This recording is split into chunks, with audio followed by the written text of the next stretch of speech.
For the latest in strategic affairs, subscribe to our YouTube channel. Click the bell icon for updates.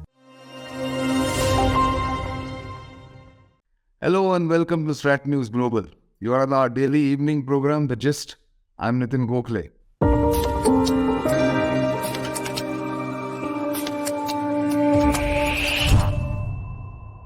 And joining me this evening is Air Marshal Diptendu Choudhary, Air veteran, Indian Air Force veteran, also the former Commandant of the National Defence College, Institute of High Learning for the Indian military, as well as senior civil service and other allied services officers in New Delhi. A very prestigious course that is conducted for different officers from the armed forces and civil services, as well as foreign officers who come from different friendly countries. NDC, therefore, is an important institution of learning. And Air Marshal Choudhary retired from there, helming that institution for a couple of years before retiring.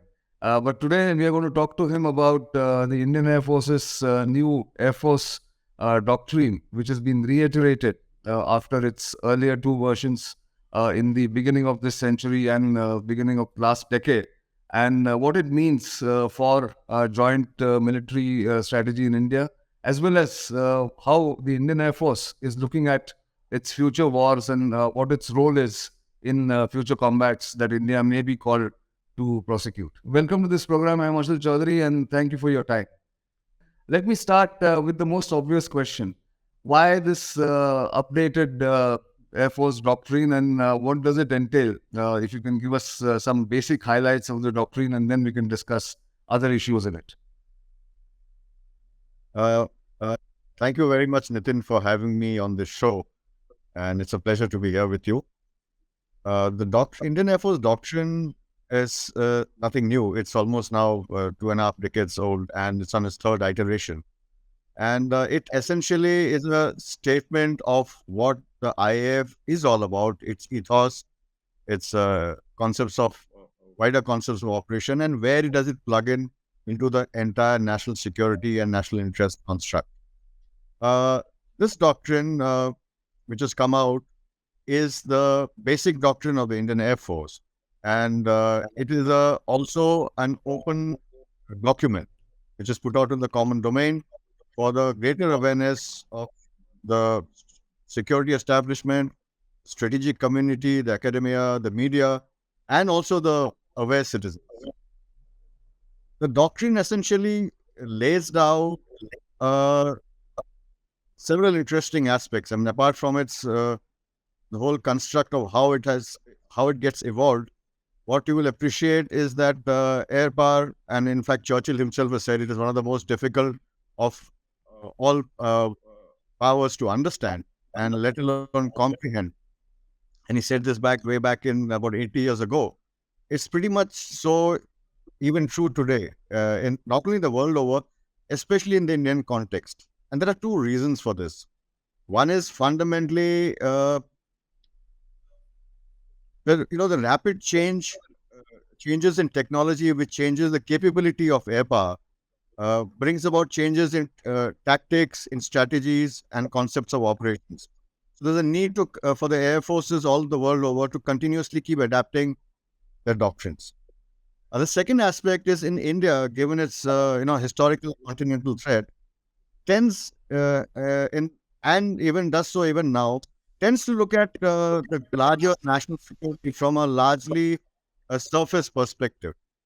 And continuing to do so, especially in India's growth trajectory and its place in Asia in the future, is at a peril to national security, simply because it narrows down the response options, and it tends to narrow down India's security outlook itself.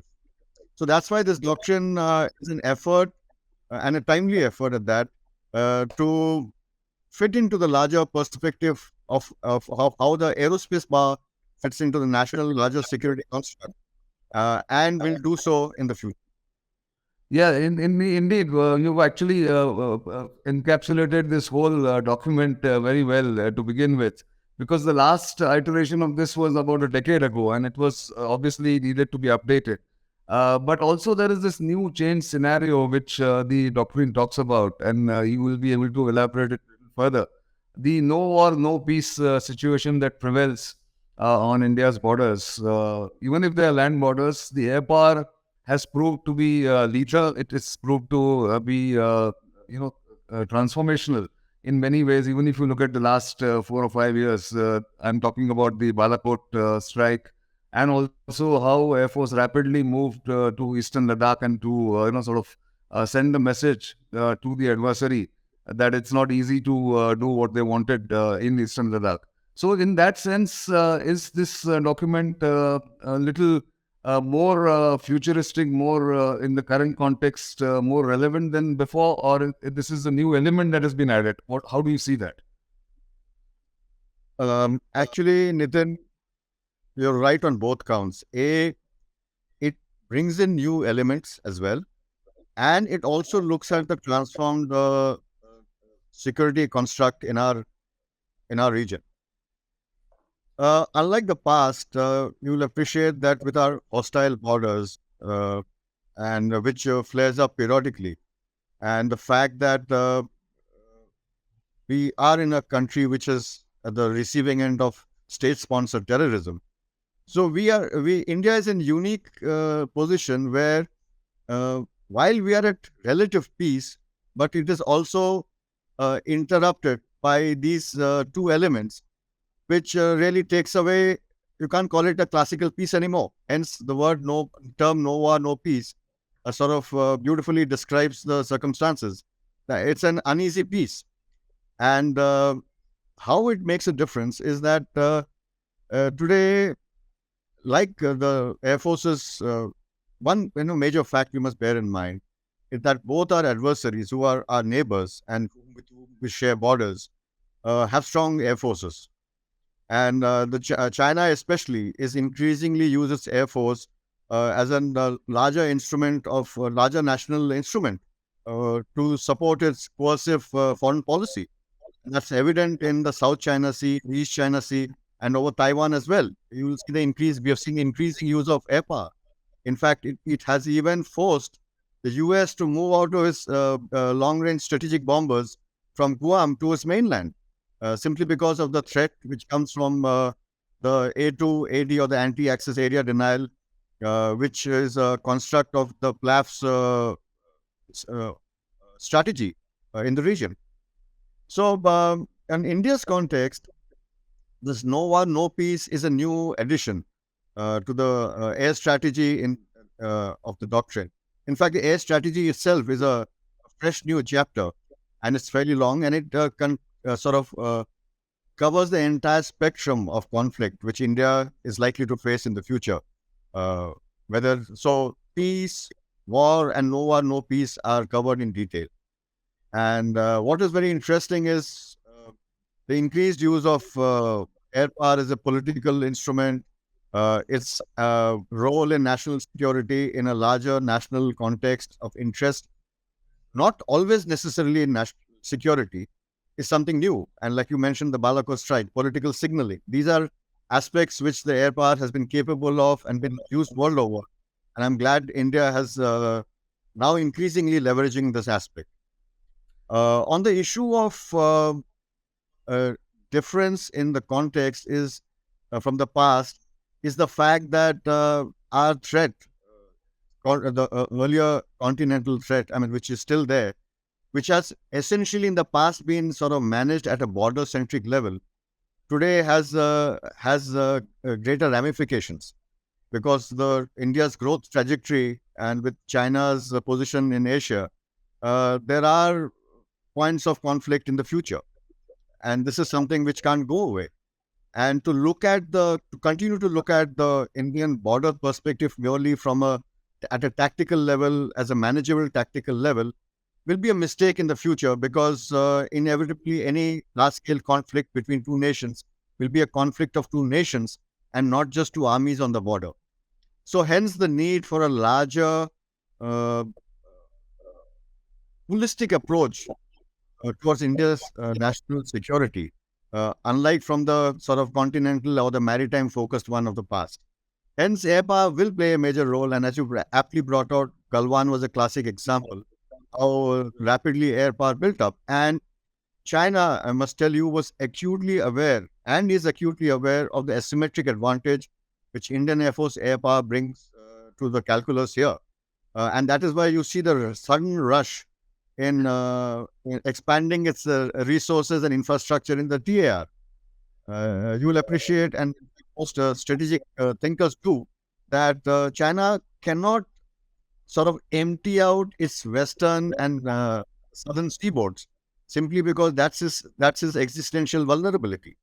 So now with India having gone up in the security matrix priority of China, which it wasn't earlier, because of India's resolute and the army's resolute pushback on the borders, future conflicts uh, will have a major element, will need a major element of air power uh, on the borders as well.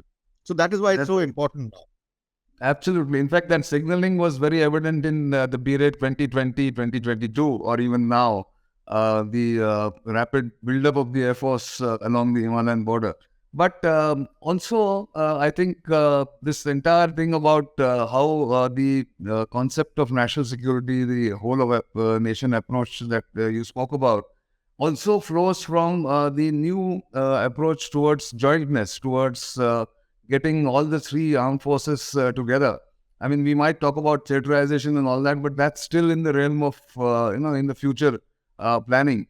But even joint planning, joint training, and joint operational matrix for the challenge coming from China is now very evident. And I think this doctrine also speaks about that. That entire Air Force doctrine flows from assumption on joint military strategy or joint military doctrine that India needs to adopt or is slowly adopting. What's your view on that? Nitin, you couldn't be more right. If you look at in India's history, we have had a long checkered past of use of air power. From 1947, 1962, and 65, and even in 99 in Kargil, air power has been and was restrained extensively. It's only in 1971 that we first and the only time there was an unfettered use of air power. And it was also possibly the only time when all the three services came together extensively and cohesively as with military as an instrument of a national force and a combined instrument of national force. And historically, right from, if you see from the Burma days, the Indian Air Force has always been assisting the surface forces in a major way.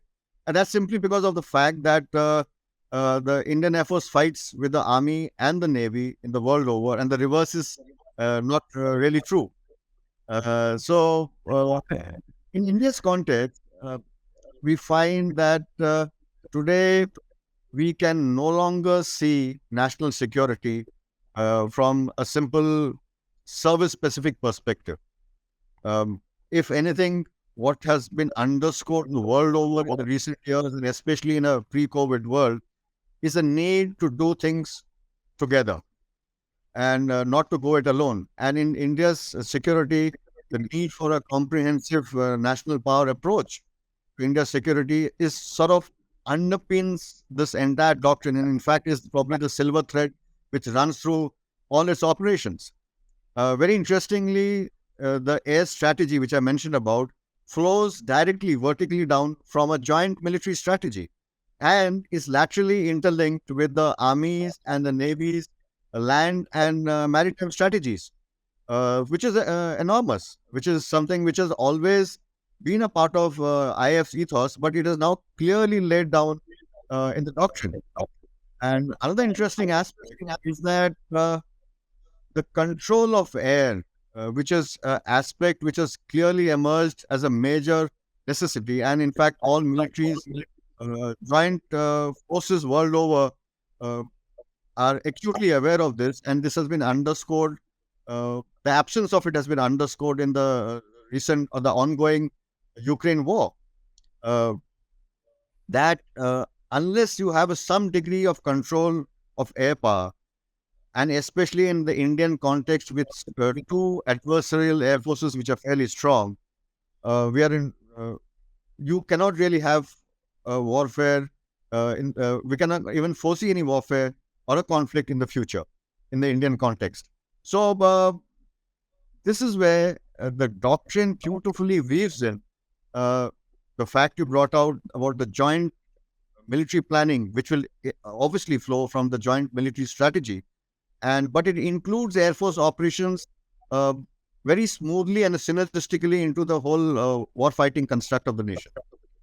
True. So in this doctrine, I was noticing in my rapid kind of reading of this document was also the fact that the Air Force is now talking about exploiting both air and space domains. Earlier, it used to be just air, but now Air Force is also speaking about aerospace or air and space both. And with increasing reliance on satellites and increasing reliance on space weaponization that is likely to happen. Where does the Air Force sort of find itself in the coming decade or so to exploit aerospace power, really? I mean, do you have any thoughts on that? Uh, Interestingly, most people are not probably aware that the Indian Air Force has been leveraging space extensively for a very long time. You'll appreciate right from navigation, uh, targeting, penetration of enemy defenses, networking, from even the weather forecasting, that is meteorology, communications, data transfers, and battle networks are all space dependent. So Indian Air Force has been actually an aerospace power for a very long time. And there's a lot of misunderstanding in norms and why people say, oh, how can it be an aerospace power? It doesn't have aerospace capabilities, which is incorrect. In fact, the world over, air forces are a major element in the nation's space programs and the space security as well. But very interestingly, in India, Indian Air Force doesn't lay any exclusive claim to space. It firmly believes in the, as it is given in the doctrine, that space is a common domain for the nation. It adds to the nation's larger national capabilities, and it's a national asset. But the need for aerospace defense, defense of its space-based assets, and also ground-based space infrastructure is something which is a necessity tomorrow. And in the Air Force's engagement in aerospace defense from air defense and the larger ballistic missile defense, automatically sort of blends into this whole aerospace defense construct future. But I think the Air Force is very clear in this that it will take the whole nation along and increase in all the services and the civil space program along, and as a part of its larger outlook to space, without laying any exclusive claim to it. Which And is, another interesting aspect. yes, yeah, it's absolutely true, and which is, I think, unique to Indian context. Really, if you compare what's happening around the world, like you mentioned, other air forces lay exclusive claims. But moving little away from the doctrine and the document that lays down what the Indian Air Force thinks about current and future conflicts. Any doctrine is effective when it is implemented effectively or in a proper manner.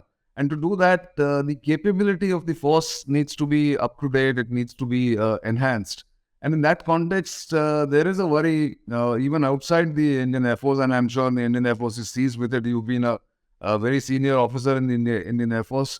The strength of the Indian Air Force combat power is been a matter of concern for some time. Where do you see the Indian Air Force, say, from 10 years from now, despite all the attempts? There have always been shortages, and there is a shortcoming about the combat power. You have your transport wing quite capable and completely supplied, but the combat, the jet fighters seem to be always falling short of the desired numbers. How does one overcome this, and is that a challenge to implement this doctrine then in now in the current context and in the future? The IF's capabilities are fairly future relevant, even today, even as we speak. I mean, what you mentioned is actually its combat capacity uh, in terms of numbers. And yes, there is no denying that today the combat capacity is something which needs to be seriously addressed over the next 10 years.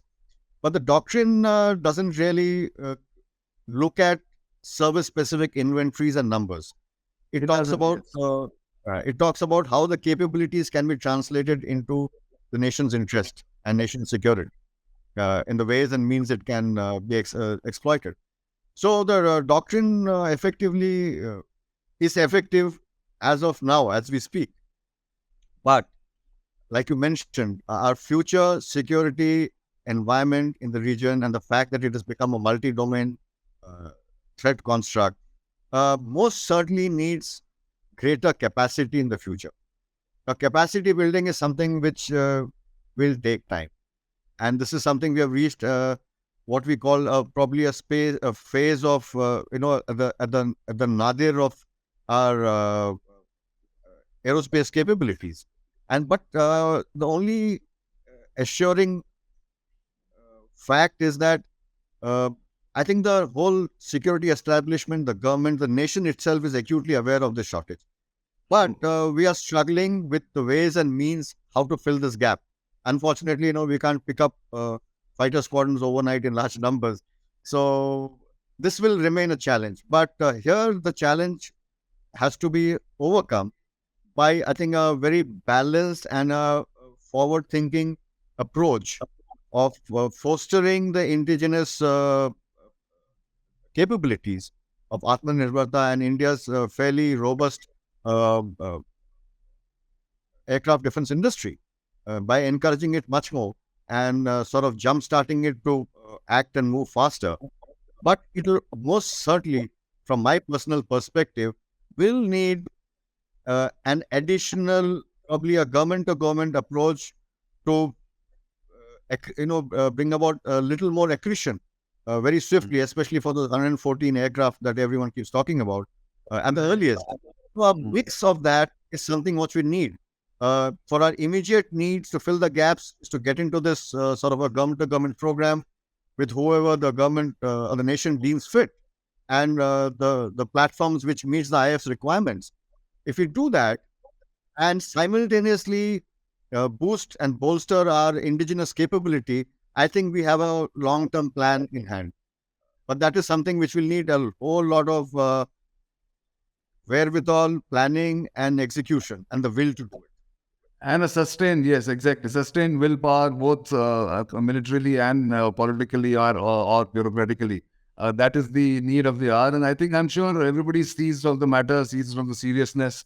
The LCA program, of course, is in fits and starts. It sort of progresses. The futuristic AMCA, the Advanced Medium Combat Aircraft program, is also in the works, at least in the planning stage. The engine is yet to be decided which engine will be used. All that will be in the future. But thank you very much for this conversation and insights into what the Indian Air Force thinks about conflict and combat and how to secure the nation's borders and its sovereignty. This has been a very useful conversation, Air Marshal Choudhary, and thank you for your time. Thank you, Nitin, very much indeed for letting me a part of your show. And my only last statement will be out to everybody is at least give it a cursory glance, read the doctrine, because national security today is every citizen's concern and not just the Air Force or the military.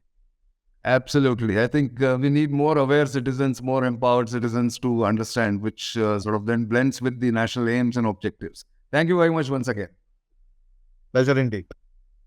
So that was Air Marshal Diptendu Choudhary telling us about what the Indian Air Force doctrine, which has been updated and put out in public domain, really means, and what it means for future and the current and the future combat situation as far as India is concerned. So do keep watching StratNewsGlobal. You know where to reach us. Our YouTube channel is there for all to subscribe. Our social media handles are something that you are aware of, and do therefore follow them for updates and information about various programs and various interviews that we do with specialists in different domains and different fields, like the ones that we just finished. Thank you very much for watching. For the time being, it's goodbye.